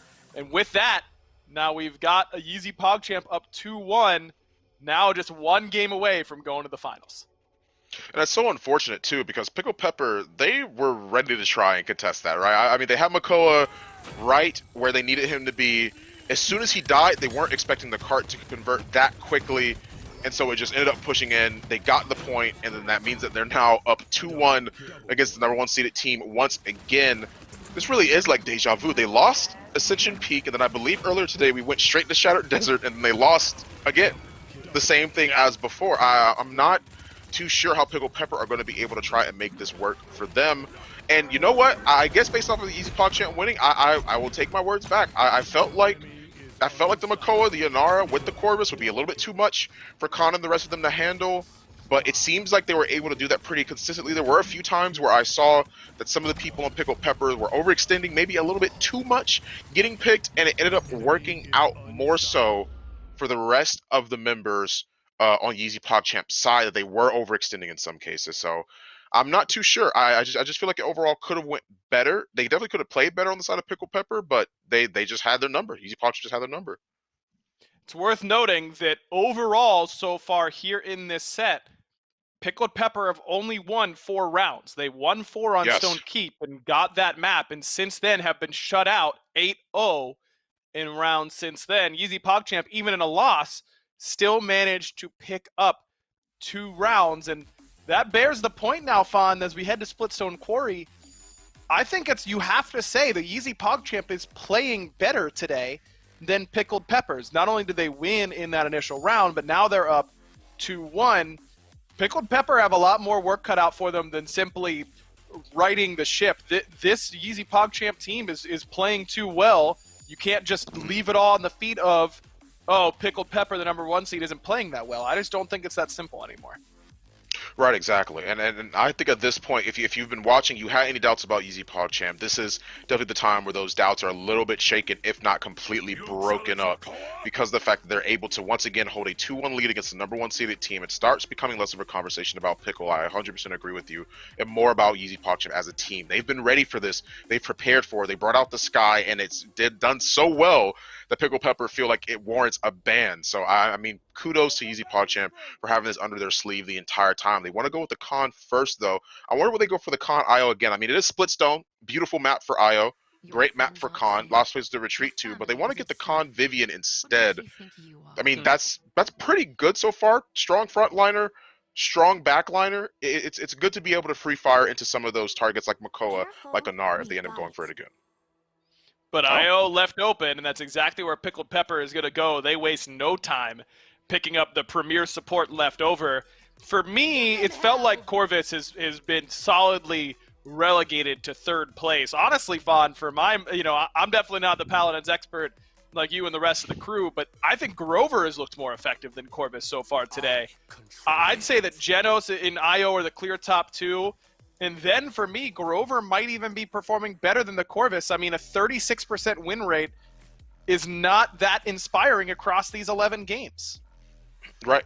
And I 100% agree with that. I'm starting to feel that too. And I think the main reason as to why that is because we've seen these Grover picked into characters like what? We've seen it picked into Barrick, into Makoa, into Rom, into Androxus, into Koga, into these characters that have all these high mobilities, characters that people have been drafting all day, and then they get shut down by the Cripple Axe. Deep Roots just becomes too strong. We've seen it work against the Khan as well. The Deep Roots bounces to him. They burn him down. It just becomes a big issue. Now, this is the draft on the side of Pickled Pepper that I wanted to sort of see YPC bring out last game. Have that Barrett, have the IO. Barrett does a surprising amount of damage. Most people may have forgotten about that, about how much damage he can do as a tank, and I think people underestimate that. And I think that having that Luna on point and letting him go crazy along with Makoa makes it really hard for YeezyPogChamp to sort of break through. But maybe Knessa might have an easier time. I'm not too sure. They have the sustainability from Corvus. It might be enough to stop them if they manage to get a good pick. Knessa has won 3 out of the 4 games she's been played so far here today, so been pretty successful. But I agree, I like the look of Pickled Pepper's composition quite a bit. Getting that IO in conjunction with 2 tanks in Makoa and Barrick feels awfully strong to me. I feel like Pickled Pepper might be forcing us to yet another Game 5, and that would be fitting, man. I mean, both of these teams have been unable to close out anything in less than the full 5. You think it's going the distance here, Fawn? I think it could be. I mean, I don't know. I mean, it could be up in the air, honestly. I feel like they really have to show out on this con. Once again, this is a solo tank that they've been consistently wanting to sort of bring out, and so let's see if it can actually work on Game 4. YeezyPogChamp just 1 map away from trying to get their revenge up against Snappin' and claiming the crown in North America. Let's see if they can close out the #1 seed here on Splitstone Quarry. Snappin' turned around an 0-2 set into a 3-2 set to move on to the grand finals here in North America. Pickled Pepper, less of a hill to climb. They need to turn around a 2-1 set into a 3-2 set. It all starts here, though. It all starts on Splitstone Quarry. Gore, there is a distinct range advantage, I think, for one of these 2 teams. You got a Knessa on one side and not a whole lot to dive in there and find her and try to make her uncomfortable. Yeah, and when you're looking for the ability to get to the high ground where I assume this Knessa is going to be hanging out, they don't really have a lot of ease of access there on Pickled Pepper. Lex will have to run around to the other side, use the ramp to get up, so still some accessibility to touch down and get behind this Knessa. Nothing that's going to be guaranteed in the middle of the fight to be able to lock her down. So, like you said, that range advantage maybe coming in big. In fact, Pickled Pepper all grouping up over on this side, looking to get a lot of damage onto the midpoint. So far, not doing too much in terms of aggression on the side of YeezyPogChamp. This feels very similar to the last few rounds, a few games, though, where it's all been at the drop of a hat that things have just popped off. I expect that to happen here, too. Well, you can just get a sense, really, already, just today on Friday, just the slight level up in all of these games. Look, we love watching the PPC throughout the phases, week in and week out, but, you know, by the end of it, you know, we're in week 10 or whatever, all these teams, a lot of these teams are already on their way in. I mean, this is it, though. You can tell all of these teams have leveled up their game to a point where they're comfortable here this weekend, and there's just extra weight being carried with it all, and it's awesome to watch. And right now, most of the weight being carried by Pickled Pepper on this mid-fight at 60% and climbing for the squad with the Luna. Yato Acosta will have to toss up the reversal, keep himself alive a little bit longer. Finally, YeezyPogChamp are going to try to work their way in. Sin Cara, my God, lost 90% of his health on his entry attempt and is going to have to step around the corner and do it again here in just a moment. Yeah, what? We're 2 minutes into this game. We've seen low health bars, but no deaths just yet. There was a stun around the sides, and Carl's going to live yet again. Crossfire, surely that'll be a kill, right? No, the answer's no. This time around, Yato Acosta desperately wishing he had the accursed arm, but it won't matter because Ratatouille's going to get one of the kills anyway. Turn around, do the damage. Mwadak finds that one. Emmett Payne will turn around 1 kill, but it's YeezyPogChamp with the numbers at the moment, and Pickled Pepper will have to back away. And they finally just get them locked in there. They put them into the little box, and they just try to figure out how do we engage on them. Good ult to try and get rid of the shield. Payne, I don't know if he's going to be able to make the big difference here that they want. Without that IO, they do not have the pressure. She's respawned, she's back in the fight. But now the pressure is on, and Feel's been taken care of. YeezyPogChamp should have a much more solid grip on this payload now, knowing they don't have to deal with that. Suddenly looking better for YeezyPogChamp. They're the ones playing catch-up, but they're going to be able to do it in very quick fashion here. Double kill for Ratatouille. That's 3 total on that final engagement. YeezyPogChamp find the first kills, find the first points in Gore. They've found a lot of pressure already on Pickled Pepper's side of the map. This is not one where YeezyPogChamp suddenly all died at the end of that mid-fight, but still won it. They've been able to make up some ground already. I mean, that was beautifully played twice in a row, right? It's not often you get 2.5 minutes of no first blood, no kills or anything in Paladins because of how fast-paced the game will be. But that shows the patience. YeezyPogChamp recognizing we Can't just rush onto the objective because Aya's there. We can let them get to 99%. Like, we got time to play with. Oh. We can just relax for a little bit and then send in Yato Acosta to burn down anybody who's left in that case. And he did it beautifully here. He's doing it again as they've been able to target Feel most of the time. Even now, you're not be getting the support first, but you're getting the kills that are needed, and they're coming around this corner fast, Dave. I mean, you're looking at the last half of the push already, and they still have a minute and a half to work with. Something so satisfyingly brutal without a good old Androxus punch to the back of the dome to finish off one of these kills. We've seen a few of them here. Everyone on YeezyPogChamp has a streak burning away here. Pickled Pepper, you gotta go, and you gotta go now, and you gotta hold it for another minute and 20 seconds. Big win as Yato Acosta goes down. Nemeth Payne finds that one. Crossfire from Skeppy. Not good for much, but it looks like YeezyPogChamp realized, and Firebomb won't do him any favors either. Looks like YeezyPogChamp realized we lose one guy, that's enough for the time being. Let's back away, but they've kind of baited Pickled Pepper out suddenly. Now it's YeezyPogChamp that have picked up two. It's essentially the backup. Wave your hands like, come. Bait them into the bad area. Make them overextend just slightly, and then find a couple of kills. Granted, there's only two, and now everyone's respawned, but if you can stagger out this barrack, that'd be huge for them. The payload just on the precipice of being converted here, but it's going 1 for 1, Dave. This doesn't feel as solid as it did earlier. No, and 1 for 1, 2 for 1, 2 for 2, that'll all benefit the defense. They're going to be respawning just a little bit closer. Legacy feels as if he needs to use the Ancient Rage here. It'll surely keep him alive, and it'll surely pick up a couple of kills. But now that that's back on the cooldown, the last 15 seconds are going to be slightly more tense for the Makoa player. Just hesitate to see if anyone's going to be able to get into range here. 10 seconds left. Ratatouille furthest one up. Dismounts will surely be there. Yato Acosta from around the side. Should be an overtime touch here in just a moment. And it is, but unfortunately Sin Cara is going to pay for his life. That's exactly what Pickled Pepper were hoping for. Like overtime will come to an end, and we are all tied up. 4-2 though, in terms of ults used on that one. And I'm not counting Ball and Berries, that Entropic Breach, because it's at 81%, so it's close enough to coming back up. 4 ults on Pickled Pepper's side used to make sure they maintain that defense. That's a lot of an investment just to make sure you stay even here. While it might be worthwhile, that does give a distinct advantage to YeezyPogChamp coming into this. Also, the credits coming in from that mid-cap, plus the kills they got, should give them, as you can see there, a little bit extra. Whether it's a Tier 2 and Cauterize and a couple of extra items, or in Wadak's case, just straight up got 3 that he's going to be running into this one. And so they're going to have the anti-heal available. Ratatouille's running the Red Ranger build, full thing, the Bulldozer alongside a Wrecker with that Cauterize to just give them all sorts of trouble. The shielding, as well as that little wolf that is just so pesky that Feel brings into the equation. Right. Once again, Pickled Pepper are going for a similar style of approach here. They might get up to 99% again before we see YeezyPogChamp really jump in and make a play. Pickled Pepper need this one. You gotta feel. You don't want to be fighting Splitstone Quarry on defense the entire time. Wonderful, baited on through. Sin Cara gets the kill with the overpower and stays alive. Finally, some of these overpowers starting to work here today. We've seen a lot go wide, a lot not connect. That's about as clean as you get, and you can see the answer now from YeezyPogChamp. They're gonna work their way in. Ball and Barry looking for anything to impact right now, but Pickled Pepper, they've been A-okay, accepting that one death, but look at the combination there. You want to talk about a 1-2 punch. It's Wadak and Ratatouille. They'll set you up, you knock them down, double kill out of nowhere from this Vivian, and YeezyPogChamp right back inside. And that Kinessa scope, just begging for him to step out of that shield. Show your face just for a second. Also that Headhunter coming back up soon enough.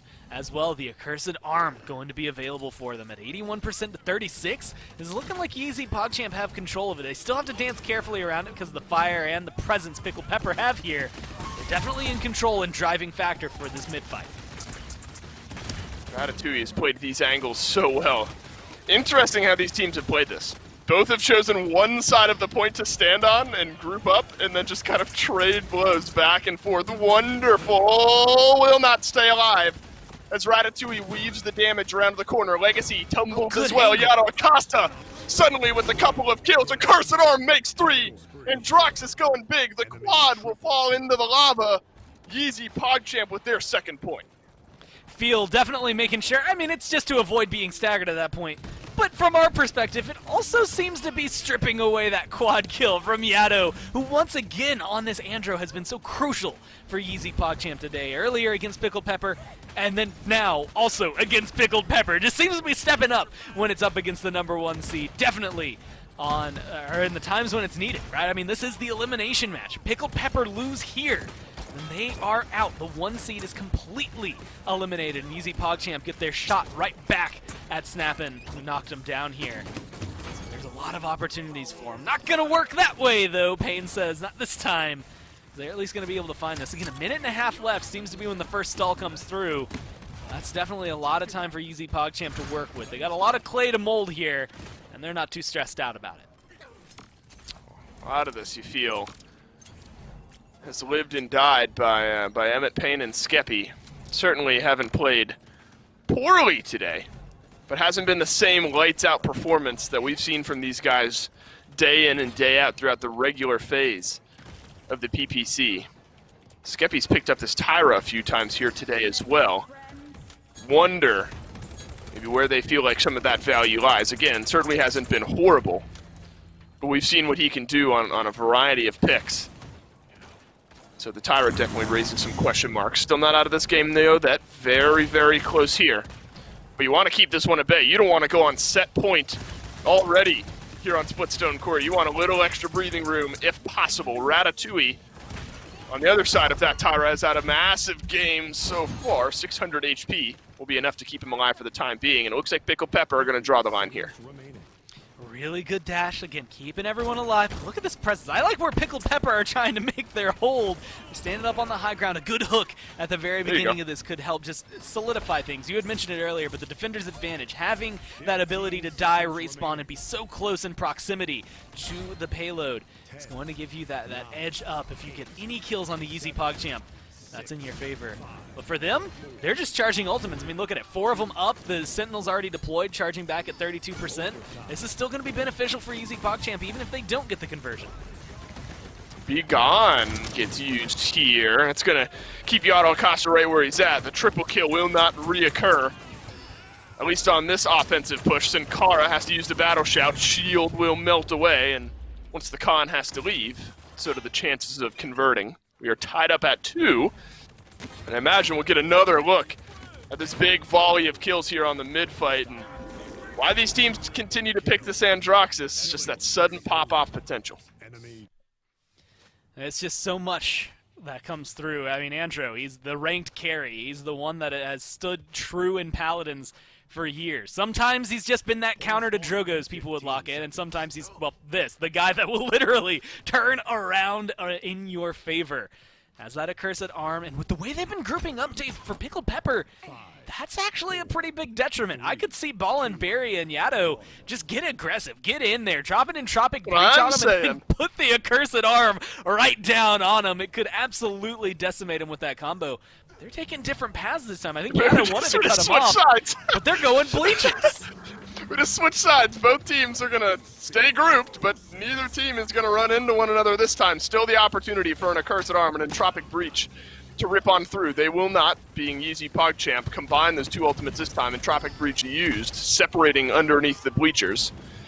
Definitely is more separation potential, a little bit more space to move around. Oh no, Overpower won't pull in anyone. Emmett Payne with a double. The triple will be avoided as Yado Acosta pulls back a kill. This is the best I think we've seen Pickled Pepper look on a mid-fight here on this map so far. Yeah, I mean, this time, as opposed to all the others, it actually feels like they have some control. They've been fighting back. They took out YeezyPogChamp as opposed to just standing on the side letting Io do all of the work, or Luna at worst, not even Io getting credit for it. That comes through. But now they feel a little more proactive, but with Khan available, no Overpower as you had highlighted that miss. Cursed Arm used, Sentinels available, and Headhunter available. It's just going to come down to who shoots better for the next fight. Good timing on the Ancient Rage. Legacy still in the fight. Ratatouille is not. Sin Cara, down he goes as well. Pickled Pepper poised for their 3rd point of the game, and they will convert. Cart rolling forward. 1 capture away from heading on to a Game 5. They can get this conversion. They've got a Dome Shield already available. Everything else, 2 minutes, 15 seconds. You've got plenty of time to charge it up and push us to game number 5 for what, the 4th time today? Pickled Pepper being involved in all of them so far. So it seems to be able to follow exactly that trend as it comes through. Not all of them. I'm completely forgetting YeezyPogChamp versus Snappin'. Most of them as they come through. Right. And Dave, I don't know, I'm looking at their suite of ultimates, and they've got a really good suite to seal the deal here if they can just get this payload a little bit closer. I mean, Be Gone to push everyone away, a Dome Shield to continue that zone afterward, as well as protect the tanks. If they can just get that pressure mounted up for them, get around that last corner, then they definitely have potential to win it right here, right now. It's just that little bit that I skipped over, getting to that last corner and getting up there. That's going to be difficult. And it doesn't seem like YeezyPogChamp are ready to relax on them even slightly here with that kill from Yato Acosta. This Pickled Pepper, very comfortable with one another in knowing the proper times to let these ultimates swing, let them fly. And so if there is an opening in the next minute and 10 seconds or so, I mean, we're really getting into the meta game of Paladins here at this conversation. Do you let them go? If you're Pickled Pepper, you think if you get this payload close, you try to let the ultimate swing and convert this one in and get a win, or are you a little bit more cautious that you then go to a 0.7 mid-fight without any of them? That's the trepidatious nature that is that meta game, as you had highlighted, of Paladins, right? I think you go in for it. You fish for some ults, right? You're not necessarily maybe send a overcommitting. couple. You do not drop any of yours, though. I think if you're Pickled Pepper here, you hold on to those with dear life. Because let's look at where this payload is. Less than 50% of the way. You're not making it right now. You're not stressed about it right now. You are looking for, let's see, what, 5 feet away, then you can start dropping those ults. But with a couple of kills, Dave, you're starting to open up that conversation. Maybe you can afford to drop one. Maybe the Dome Shield is worth dropping. It's something you can go through. They're going to throw out the Begone. And the crossfire gets used as well. 7 seconds left. Dome Shield. That's where my eyes are. That's like, I don't think you can spend it unless you are certain you're going to convert. Now that Skeppy's died, I think that's the only indication that Pickled Pepper need. A bit of a separation here going on in the backline. Emmett Payne pulls one, but not cleanly enough. Mwadak gets the kill there. Wonderful. Ushering the cart on in. We are getting real close here to decision-making time for Wonderful. Will you pull the trigger on the Dome Shield, or will we move on to a 0.7 mid-fight? YeezyPogChamp have everything. Pickled Pepper only have the 2 ultimates. No kills just yet. Dome Shield. There they go. It goes down. Pickled Pepper, they want to win the game. They want to win it now. Wonderful. Opening kill on the ball and barrier. Cursed arm down. Ratatouille with 1. But Emmett Payne immediately answers back with 1 of his own. Pickled Pepper, they're getting the numbers, they're getting the kills. Look out for the execute here. Cart rolling So itself in. close. Skeppy, he's on the cart. Get in there, baby. We are on to a game 5. And just last man standing, low health, nothing going on his side, but able to maintain it. That was one of those moments where you've used all your ults. If you're not getting anything back and you go to a 3-3, you're sweating and maybe crying a little bit as you watch that percentage tick up on the other side there for YeezyPogChamp. But they get the kills. I think the aggression from Payne and Skeppy, importantly, at the end, really help find their way to spearhead that payload in. And it's not clean, Dave. Look, it is not we wiped them and walked that in. It is last man standing, bloodied. He is not walking away happy, maybe limping away happily afterward for that fight. But they still hold on to it. They go to game 5, and they are on the precipice of being able to potentially find themselves in the finals. Same thing can be said for YeezyPogChamp, though. It's all down to this. We've had, 5 sets today? 4 of them have gone to 5 games. Level of competition's the word I'm looking for there. The level of speak does not match up to what we're looking for. The level of competition sure does here. The boys in NA absolutely came to play today. On to game 5 after Aggro walks us through what just happened. You can't have thought this was going to go any other way. You just cannot have expected anything else besides another 5-game banger between these 2 squads. And fun, this one was hard fought. It was a good start by YeezyPogChamp, but a couple strong defenses by Pickled Peppers let them get back in it. And the first time that they cap, they convert, but it cost them just about everything. Yeah, I genuinely, I was like, all right, well, okay, so the fight's going on, it's evolving, the cart's almost there, okay, well, we're at least even while things are, okay, Skeppy has no HP, and Skeppy just won the game. And that's it. That is literally all she wrote for how that match went on Splitstone Quarry. I'm not too sure how that ended up going so towards the side of Pickled Pepper. It seemed like YeezyPogChamp, they had everything, most of the situations under control, but now you have a situation where I suppose just overall having that IO just is always too much. And like I said before, when we started the draft phase, before we even got into this game, the draft that Pickled Pepper had this game is the draft that I wanted to see on the side of YeezyPogChamp during Shattered Desert.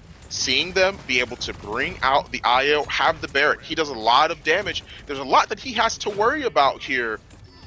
That's important for him to be able to actually do that. And it's important for him to be out there with the Makoa. They're running everybody down. I mean, even look at the credits that he was able to have. 3K Emmett Payne, of course he has 4,000, but that's a part of how Lex's passive and his talent ends up working. He's going to be able to have a lot more credits than everybody else. But YPC are the true tellers here, because you see how many credits they have, their slash lines. This was not an easy game for Pickled Pepper to be able to win. It's all the more reason why I thought Skeppy wasn't going to survive that. But you have the Hunter's Mark already applied on him. Khan moves into Burn Monster. When that happens, he dies. Kinessa's like, well, Marduk's just calling out, hey, I can stop it, I can contest. He drops down. He dies because the healing that she is able to get is just too much. And it wasn't enough for Marduk to be able to burst her down and make sure they could just sweep that one under the rug. If you look at those score lines, it looks like a YeezyPogChamp victory, but the strategy from Pickled Pepper to just sit in the mill and just pop out when your shields are up. Let's get 20%, and then we're back, and then 20%, and then we're back. It was really, really hard, I think, for YeezyPogChamp to get in there, and they were able to do it on the first 2-point fights. Ultimately, the third was a little bit too much, and then the great conversion, of course, by Pickled Peppers leads us to this Game 5 on Frog Isle, and this is a map that has been historically, as Goremizer told me, usually pretty one-sided. One team typically just kind of gets the ball rolling, and it's hard to stop the snowball once it starts here on Frog Isle. Yeah, and I genuinely think that, especially on a map like Frog Isle, that it becomes more prevalent that we see some of these characters. I mean, like, we see the Khan more often than not. You have the overpower to be able to try and make things end up working out towards your favor. I mean, we've seen Makoa get tossed off the side multiple times. That overpower makes it way more dangerous because you get that instant kill gratification. You toss them out over the side, the kill box, as soon as they move out of bounds, you're going to get killed, and that means that you pretty much have a guaranteed kill for how things can actually go. I've even seen Cassie be pulled out quite a bit of times. You may have that big game or impulse to try and have that burst damage that you need, but even disengage bolt, you have to be careful playing around danger. There's a lot of edges on this map that you can fall off, and so it not as much, but it sort of molds the draft towards making sure that you aren't tossed off the side as easily, or you have more of these high mobility characters to stay on. And we've seen snipers a lot on this map as well, but a Khan ban on the side of Pickled Pepper, they want to get rid of the Khan. They feel like it's relevant. No Skyban, and I think that's pretty relevant based on what YeezyPogChamp have done as of late. It's just a matter of if they want to first pick it with things like Makoa still up, and they decide to. They go to that Sky, making sure they keep it, and I wouldn't be surprised if that means we guaranteed see a Tyra over here for Pickled Peppers, because it seems like teams have really decided that that's how they're going to play against the Sky, is making sure you get that mark on her. As Genos left open, and he will be snap-picked by Pickled Peppers. Makoa still open. He gets picked pretty quickly. But if you're on YeezyPogChamp, I don't think you're feeling that bad. You still have IO. You still have Corvus for supports. You still have Barrick. You still have things like Ashe that are open that I feel like you can play a whole lot. There are options here for both these teams, but YeezyPogChamp got that Sky, which has been so pivotal for them. Yeah, and I don't think they lock IO here. Yeah, I just don't see it happening on this map. I feel like it's too much of a tall task for her to be able to try and be on this map. This map is more so, it's wide. It can be pretty big, but it's not wide enough for her to be able to escape. She can't really use cover like that. There's a lot of angles that she has to peek, where if they get somebody like a sniper, if they have like Victor, Vivian, anyone, you're going to have to peek window, you're going to have to peek around corners. She's going to get melted instantly. She can't really play back without being in a sort of line of sight. So they need some of those more mobility sort of healers that are out there, like Grover, like characters that can give themselves a little bit of extra movement speed or get out almost instantly. And there we go. There's the Strix, the sniper. That's definitely why you don't want to pick Io. You need Luna to be able to live on point, and if she gets picked, that's all she wrote. And Nara going to be the point tank selection here for Pickled Pepper, freeing that Makoa up to go and do a little bit more roaming and zoning and picking people with that hook. As Ashe, a character that we saw a decent amount of early on today, then kind of fell into a lull. We haven't seen her recently, gets picked up, and Kinessa as an answer to that Strix. So far, two pretty similar compositions. The biggest difference that I'm seeing here, Fawn, is, of course, the Skye Grover double support sort of situation where both do a little bit of healing and a little bit of damage together, whereas it's only the Genos on the other side, which is, of course, a support and a healer, but really more there as that damage amp character. Can Genos match the output of a Skye and Grover together? And that's what I was more so concerned about. That's why I was a little bit impassive to or seeing the Inara being locked in with the Genos on the side. I can understand if it was triple deeps, but to lock in Inara after you know you already have a Genos, I'm not too sure how that's going to play in the long run. It might end up being their downfall. I think the healing output, I think you hit it right on the head. I think the healing output may not be enough to sort of contest against Grover, to contest and stop the sort of cripple axe that we know he's going to have, that he's going to be able to secure those kills with. I think it's going to be really hard to try and play into that because they have Ashe and they don't have Khan either. They banned out one of her counters. Of course, you still have the Makoa, but it's still, Khan has a lot more consistency. Well, it all comes down to this, as we knew it would. YeezyPogChamp, Pickled Pepper, 1 versus 4, Game 5, and a finals berth on the other side of Frog Isle. We sure did. We sure did know this is exactly where this one was going. I will say it for the second and final time this set. This is the most important game of the set, wouldn't you have guessed it? Pickled Pepper, YeezyPogChamp, they've gone the distance once again. Win, you go to the grand finals. Lose, you go home. Could not be any more weight put on this one. And Gore, YeezyPogChamp, they're going to ride both lines this time. They're going to ride that close-range Skye damage as well as that long-range Kinessa damage. But we're finally going to get another look at a sniper battle here on Frog Isle. Yeah, that's the fun I'm locked in on. When was the last time we got to see both snipers making through on Frog Isle? It feels like such a far and few in between. A blue moon happens before you get to see these come through, and that's an important matchup. Skeppy here for Pickled Pepper might be the key for them to be able to find that win. If he can do well, same thing could be said for the Tyra. Because otherwise, this is what I expect. Hanging out with Ashe, this Skye, is going to be a big driving factor for YeezyPogChamp, and definitely a point of ire for Pickled Pepper. Well, it's Pickled Pepper off to a hot start here. 60% as YeezyPogChamp are going to try to fight right back in. Able to do so up to this point. Just shy of half what Pickled Pepper were able to capitalize for. How many times have we seen fights like this? A little back and forth, a little poking and prodding, just a kill or two, if that. Yet to find their way onto the board. It's kind of a war of attrition in the mid. Yeah, if that. Minute and 50 seconds in, we finally get first blood, but it's immediately answered on back. Tyra down.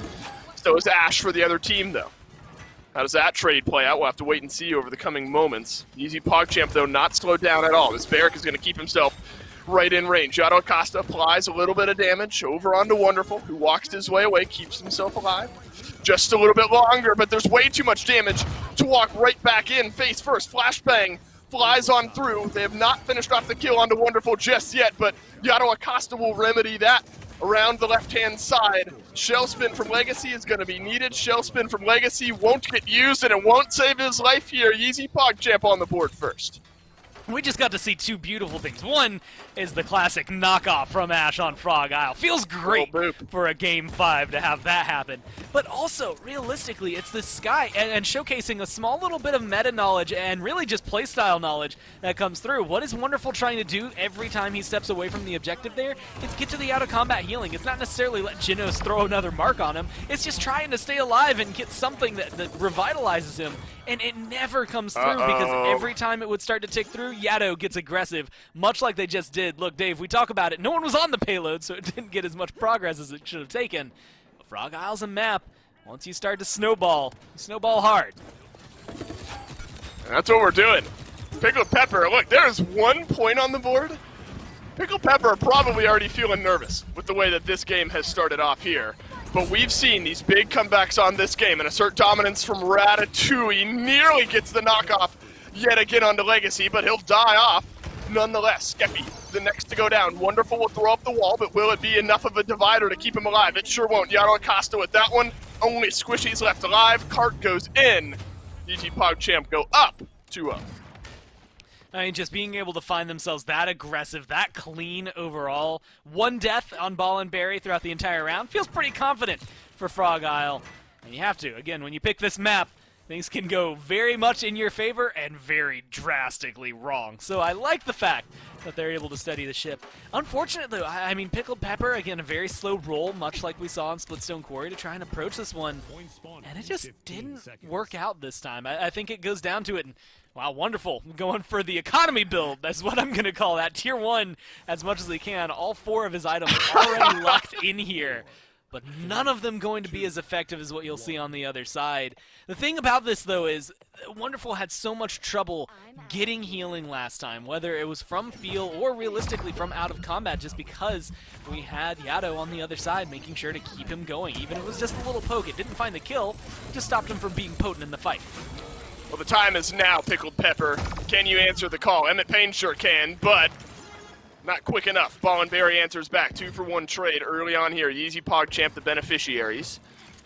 42% was built up by Wonderful, so not all said and done just yet. That's with Fast Cap as well.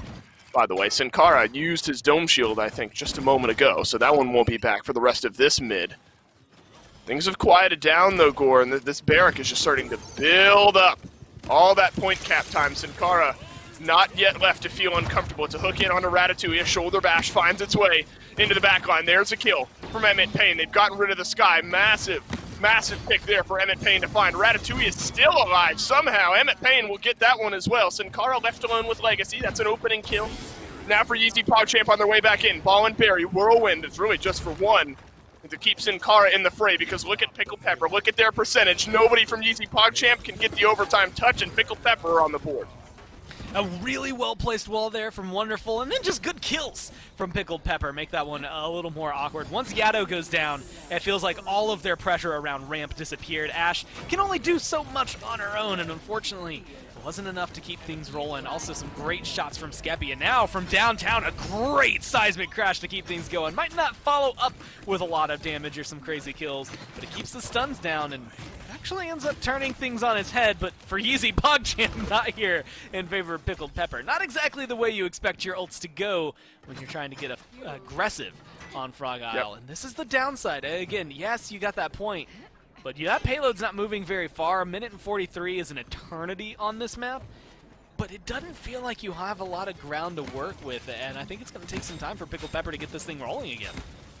I mean, this is, Pickled Pepper finally able to convert on that mid. It's been a tough game for Legacy, I think, on this Makoa. Found some hooks, some space control off to the side, but really been slowed down by YeezyPogChamp up to this point.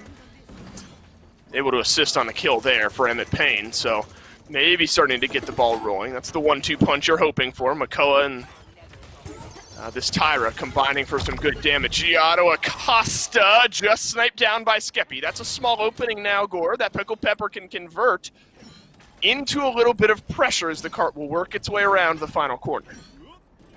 And they finally break this edge. This is where things can be interesting on Frog Isle. There's no, I want to say essential choke points like you would see on other maps.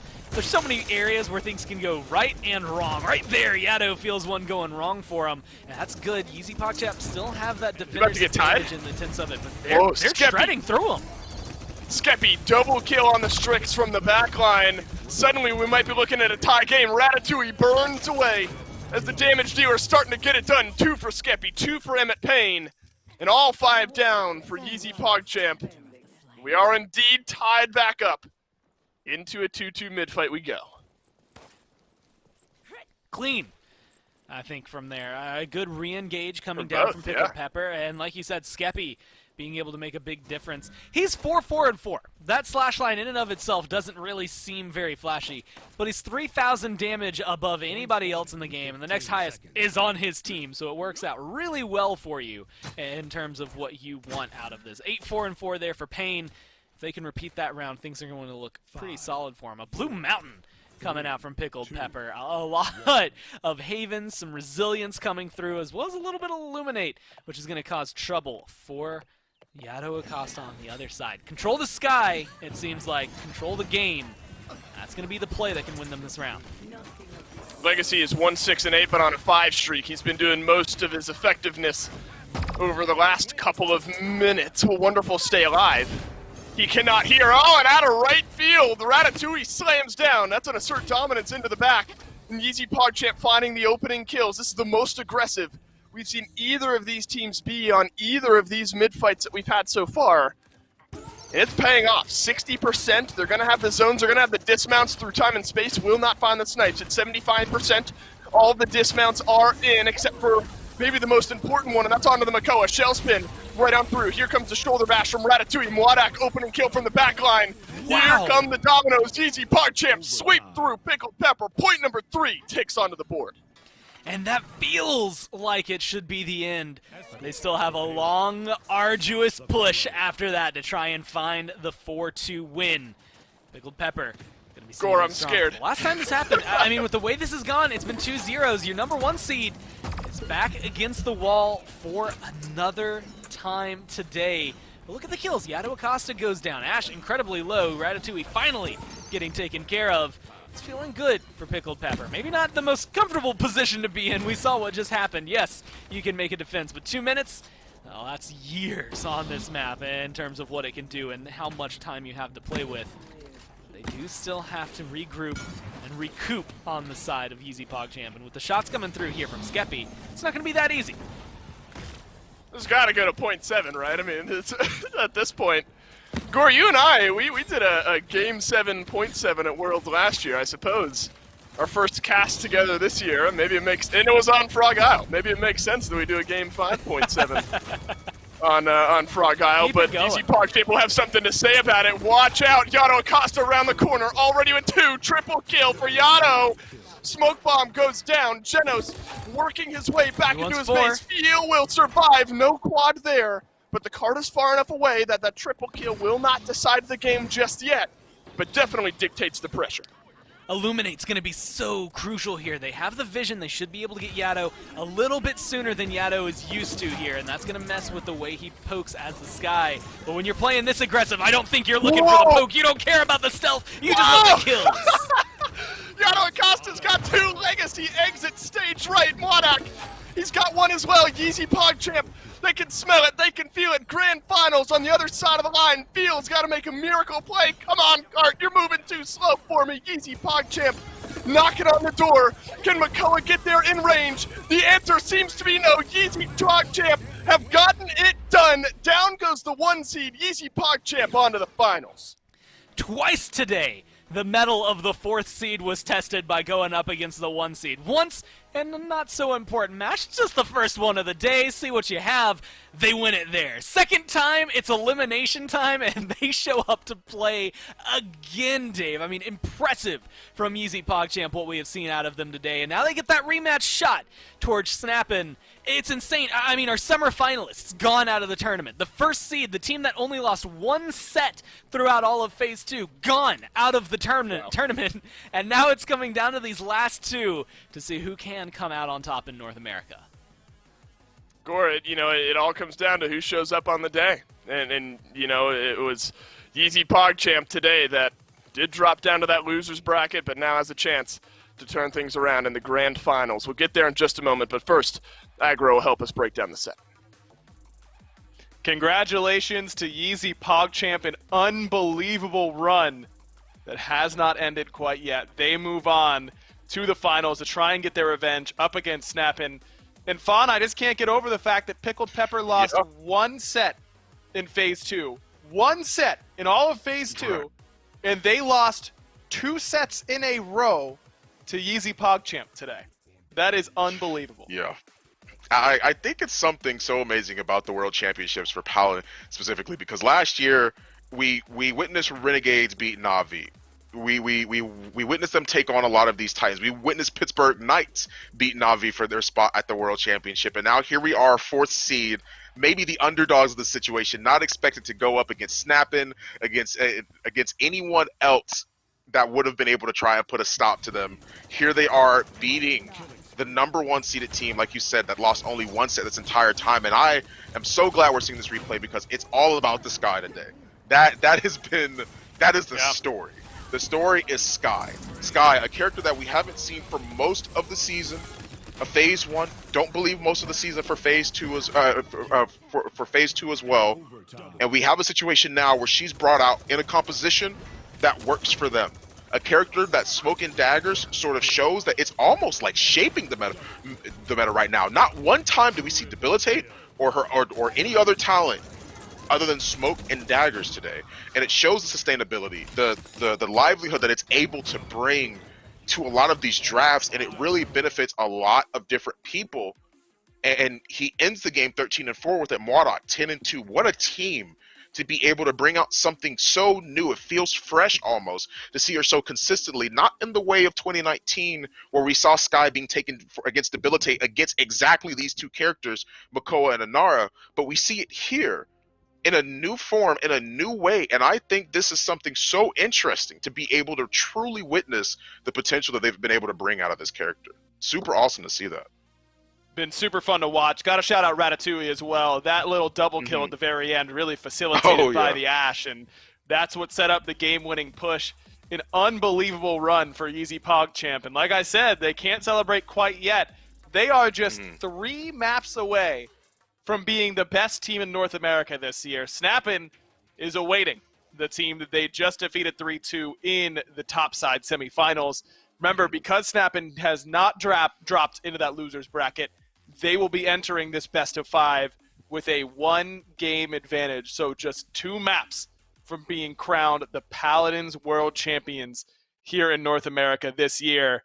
It's been an unbelievable day. Almost every single set has gone the distance. Just one 3-0 victory that was Snappin over Sanguine earlier on today. And I anticipate that these finals will bring that same level of excitement. Don't forget that in those semifinals that Snappin won, YeezyPogChamp actually went up 2-0, and then Snappin reverse swept them to get themselves into the finals. So I think that we're setting ourselves up for a phenomenal grand finals here in North America, and that Europe and Brazil had better be taking notes, man, because these sets have been so much fun to watch. I can't imagine Europe and Brazil being able to match.